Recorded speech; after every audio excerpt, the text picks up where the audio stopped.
the situation remains extremely fluid. The other thing as well that soldiers are telling me is that they are extremely worried that there could still be, going into Kherson could still be a trap. Obviously, the Russians know the coordinates all around the city, and the fear is that they move into those positions and then they come under attack from defensive fire. But certainly it does appear as though the Ukrainian forces are retaking this area of the southern front, and it's happening very quickly. It is real, and it is happening very quickly.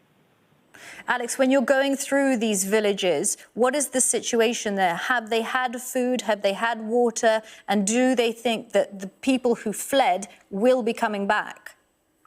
No, I think they think that the period where they lived under Russian occupation is over. Obviously, it was difficult getting supplies through to these areas, but they did. They got enough. But we've heard some stories about people being beaten by Russian soldiers. Other stories about the Russian forces shooting people in the village.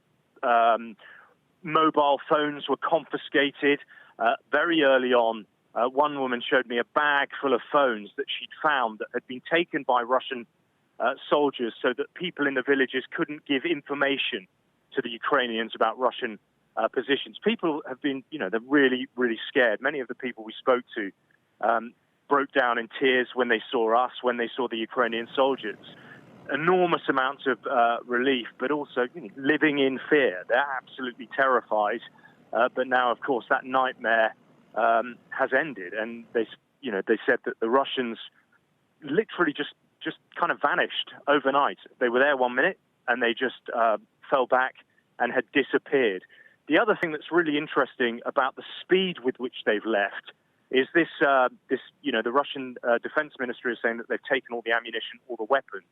That's clearly not true. I've seen big crates stacked on top of each other, piles of ammunition. The other thing that's quite interesting about is the state of the ammunition. Clearly not kept very well, very volatile, which suggests that this is a retreating army, not only with low morale, but also they weren't looking after their equipment particularly either. But certainly the sense we are getting is that Russian forces have left in a very, very great hurry from this area.